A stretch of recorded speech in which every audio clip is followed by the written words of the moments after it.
Assalamualaikum warahmatullahi wabarakatuh. Nama saya Krisna Aji Wibowo. NIM akhir 221 dari akuntansi G 2019. Saya akan melanjutkan bab selanjutnya, yaitu tentang keamanan informasi bab 9. Keamanan informasi. Keamanan informasi adalah perlindungan baik peralatan komputer dan non-komputer, fasilitas, data, dan informasi dari penyalahgunaan pihak-pihak yang tidak berwenang. Tujuan keamanan informasi. 1. Kerahasiaannya. Perusahaan berusaha untuk melindungi data dan informasi dari pengungkapan orang-orang yang tidak berwenang. 2. Ketersediaan. Tujuan dari infrastruktur informasi perusahaan adalah untuk menyediakan data dan informasi dari pihak-pihak yang memiliki wewenang untuk mengatasinya. Yang ketiga, integritas. Semua sistem informasi harus memberikan representasi akurat atau sistem fisik yang dipresentasikannya. Selanjutnya, manajemen keamanan informasi. Aktivitas untuk menjaga sumber daya informasi tetap aman disebut manajemen keamanan informasi atau Information Security Management (ISM). Sedangkan aktivitas untuk menjaga agar perusahaan dan sumber daya informasi tetap berfungsi setelah adanya bencana disebut manajemen keberlangsungan bisnis atau Business Continuity Management atau BCM. Selanjutnya, manajemen keamanan informasi. Pada bentuk yang paling dasar, manajemen keamanan informasi terdiri atas 4 tahap, yakni 1. Mengidentifikasi ancaman yang dapat menyerang sumber daya informasi perusahaan. 2. Mengidentifikasi resiko yang dapat disebabkan oleh ancaman-ancaman tersebut. 3. Menentukan kebijakan keamanan informasi.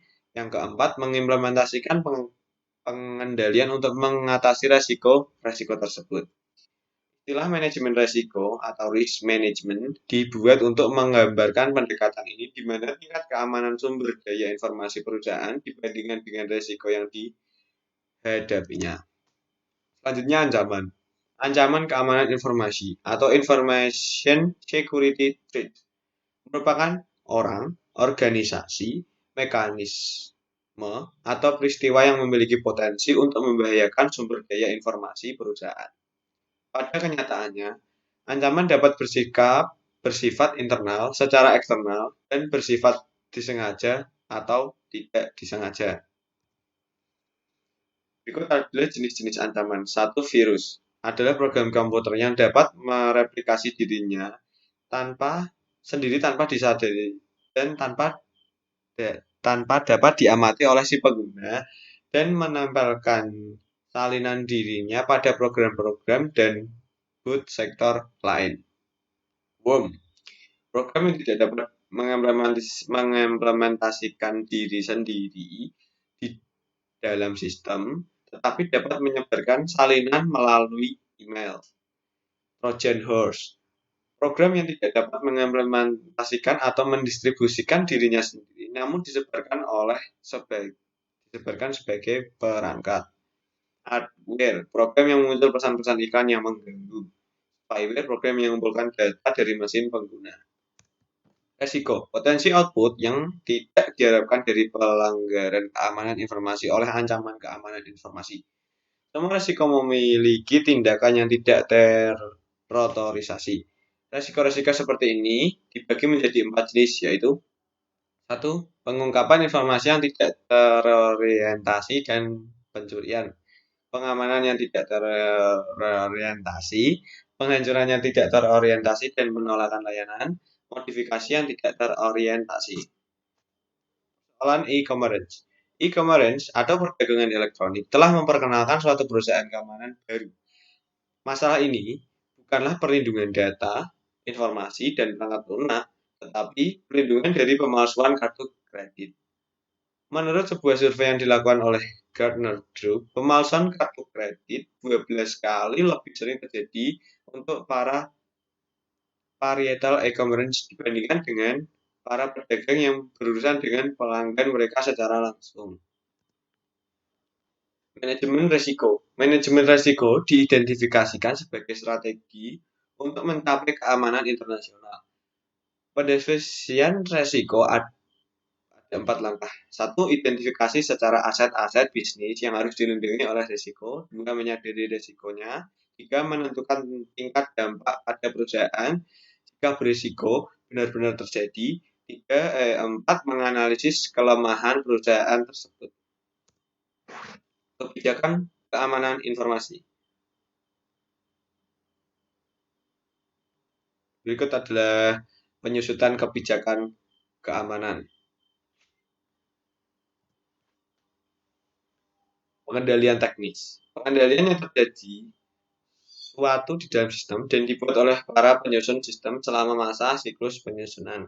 Pengendalian akses. Terdapat 3 langkah, yaitu identifikasi pengguna, autentikasi pengguna, dan otorisasi pengguna. Sistem deteksi gangguan. Mengenali supaya pelanggan keamanan sebelum memiliki kesempatan untuk melakukan perusakan. Contoh adalah peranti lunak proteksi virus.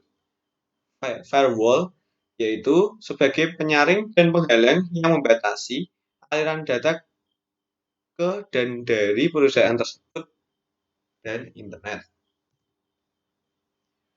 Pengendalian teknis ada 2, pengendalian kriptografis, yaitu data dan informasi tersimpan dan terorientasi dengan kriptografi, yaitu penggunaan kode yang menggunakan proses-proses matematika.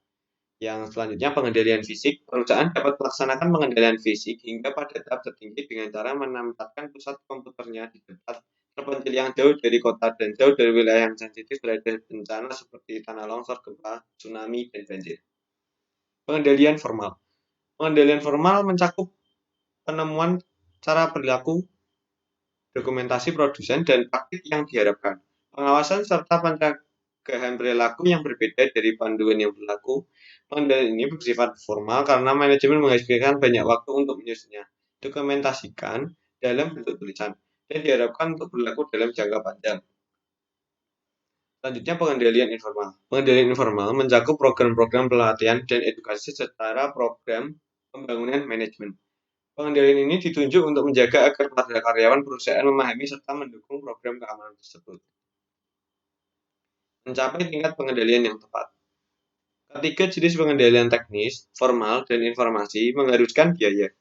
Karena bukanlah merupakan praktik bisnis yang baik untuk menghabiskan lebih banyak uang dan pengendalian dibandingkan biaya yang diharapkan dari risiko yang akan terjadi, maka pengendalian harus ditetapkan pada tingkat yang sesuai. Dengan demikian, keputusan pengendalian harus ditetapkan pada tingkat yang sesuai. Dukungan pemerintah dan industri.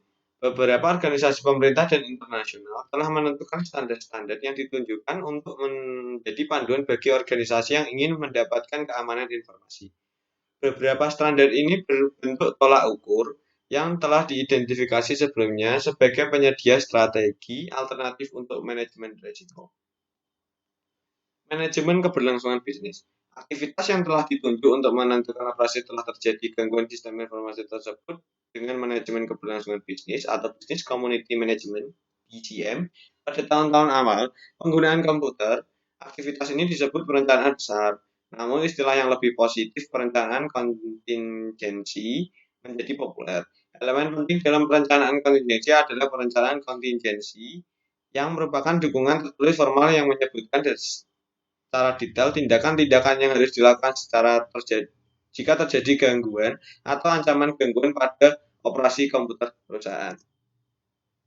Manajemen keberlangsungan bisnis. Subrencana manajemen keberlangsungan bisnis yang umum tercakup. 1. Rencana darurat, menyebutkan cara-cara yang akan menjadi keamanan karyawan jika bencana terjadi. Rencana cadangan, perusahaan mengatur agar fasilitas komputer dengan cadangan tersedia seandainya fasilitas biasa hancur atau rusak sehingga tidak bisa digunakan. Yang terakhir, rencana catatan penting. Catatan penting perusahaan adalah dokumen kertas dan media penyimpanan yang penting untuk menentukan bisnis perusahaan tersebut. Sekian presentasi dari saya, Krisna Jibowo. Wassalamualaikum warahmatullahi wabarakatuh.